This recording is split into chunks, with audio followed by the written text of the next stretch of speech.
Hi everybody, today I'm bringing you, count 'em, 10 more ballet hacks. It's a miracle I'm still coming up with these, but I am. These are all brand new and I know you guys love these, so let's get right into it. The first one is something that has been saving me lately. A little trick for those of you who have to stand in shoes a lot all day, or have hyperextended knees, or just are standing around and in a lot of pain. I have been wearing these Dr. Scholl heel cushions in my ballet shoes, and they just slip right into the heel. You would think they might slip out, but they do not. And I love this because for those of us who are hyperextended and are kind of back on our heels, it pushes you a little bit forward over that ball of your foot. It's much better for your back, particularly if you're standing around for hours at a time.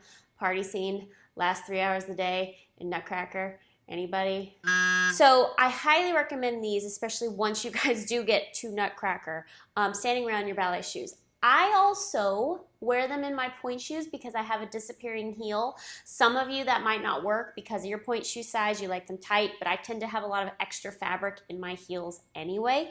So I just slip these in. They do not move. I feel a little bit more lifted over the balls of my feet, and it will change where your balance is a little bit until you get used to them, but I really, really love this. My back has not hurt at all in a really long time. So these little guys, they're Dr. Scholls. I'll link them below. You can get them on Amazon. Highly, highly recommend for ballet shoes and or pointe shoes. Okay, my next hack is for your pointe shoes also.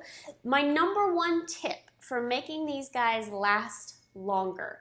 At the end of the day, do not throw them in your ballet bag and have them just sit there. Let them air dry. I probably talked about this in some sort of video somewhere before, but if you let your pointe shoes air dry, they're gonna last you twice as long, because the problem is your feet sweat, and if that sweat and that moisture does not dry, the pointe shoe breaks down a lot faster, and then it's just sort of a never-ending cycle. So at the end of the day, I always let my shoes air dry so they are good and hard for the next day, and actually my shoes have been lasting me a lot longer.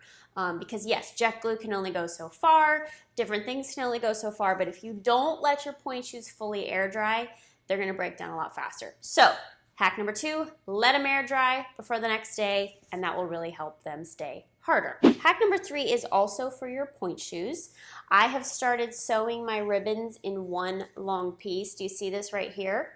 So it hugs up under the arch. Instead of two separate pieces that attach on the sides, I've just started sewing them as one big long ribbon. And I think I actually talked about this in the most recent How I Sew My Pointe Shoes video, I believe.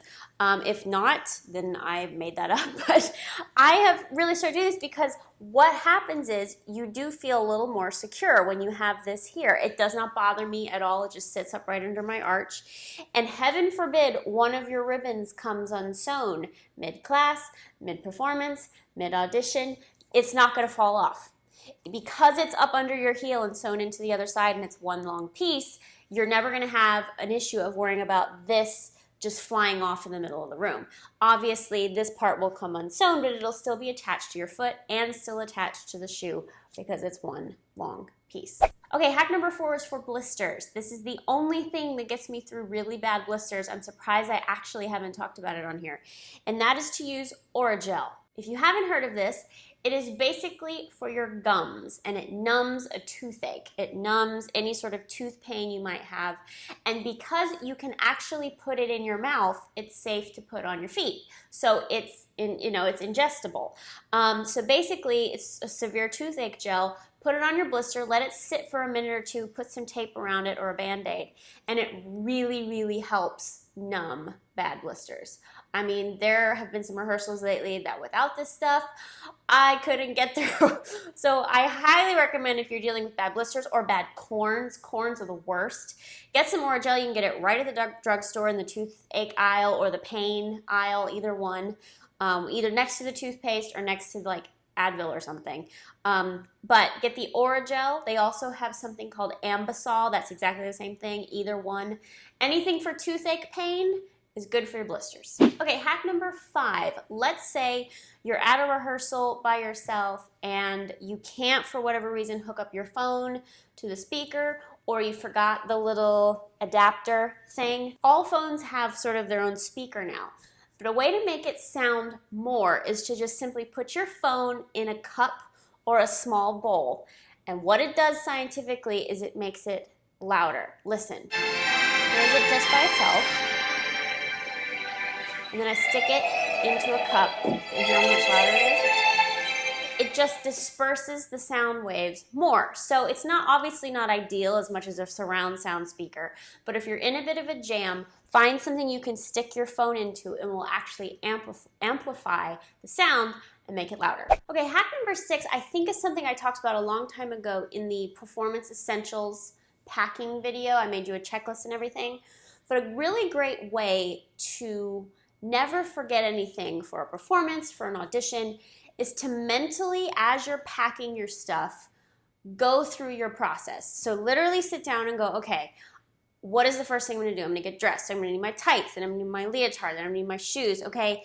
And then what makeup? Go through like doing your makeup first, the foundation, then the concealer. Go through everything you might need with your hair stuff. If you actually sit there, mentally dress yourself, mentally get ready for whatever it is you need to do, you will be less likely to forget anything. Because I hate when you get to a performance or audition and it's like, oh, I forgot the hairspray, or oh, I forgot the bobby pins. So literally sit there and mentally go through getting ready, whatever it is, and you are less likely to forget anything. Okay, the next hack is something you probably all know, but it's just a good reminder. Don't throw away your dead pointe shoes right away. Either as is, or take the shanks out and do bar in them. It's a really good way to build strength in your feet, either with the shanks or without, or maybe build up to the shank. But what it does is it's going to strengthen your feet. Those ribbons add resistance, the box add resistance. It's just a whole different feeling. So if you really want to improve your pointe work, once a pair of shoes is totally dead, start doing bar in them and treat them as ballet shoes. Don't go up on them, just still go to demi-pointe, especially if you do take the shanks out.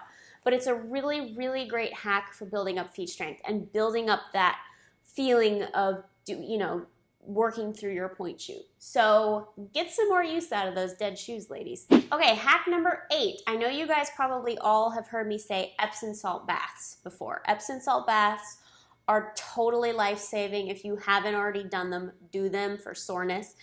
But another great way to hack your bath and to make it even more beneficial for you is to add a little bit of apple cider vinegar.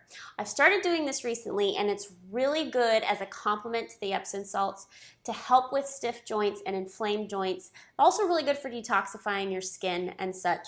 But this is another thing to help draw out that lactic acid, help to draw out any stiffness or soreness, and it kind of makes the Epsom salts work even better. Just make sure you shower after your bath, otherwise you're gonna smell like vinegar. Not cute. But it's really, really great and a great addition, or do it instead of. If you don't have Epsom salts, but you have apple cider vinegar, use that instead. It works just as well. The last 2 hacks are for your TheraBand.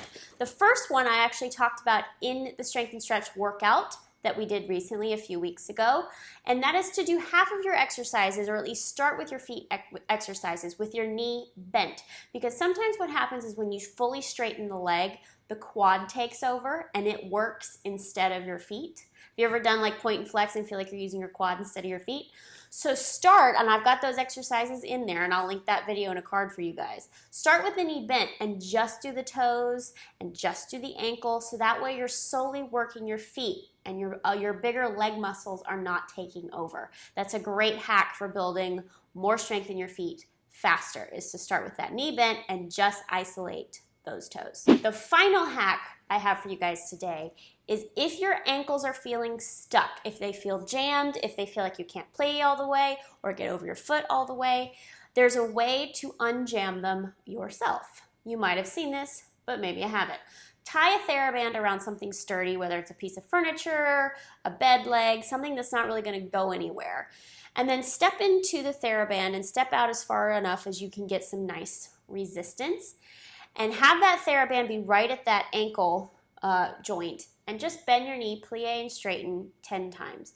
And what it's going to do is that TheraBand is going to help unjam that ankle and really get in there and help your ankles from getting stuck.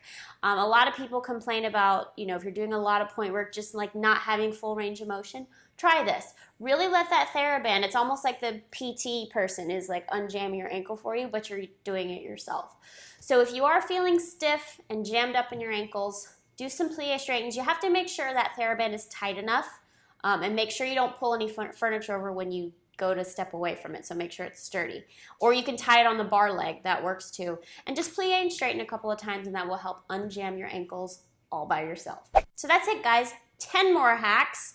Yes, I don't know how many hacks videos I've done now. I'll link them in a card for you, but I'm still coming up with them. I'm very proud of myself. If you like this video, please give it a thumbs up. If you have any more tips or hacks of your own, please leave them in the comments below. If you missed that strength and stretch video for dancers, it's a full 1-hour workout. It's right down there. You can click it to watch. Love you guys so much, and I will see you next Monday.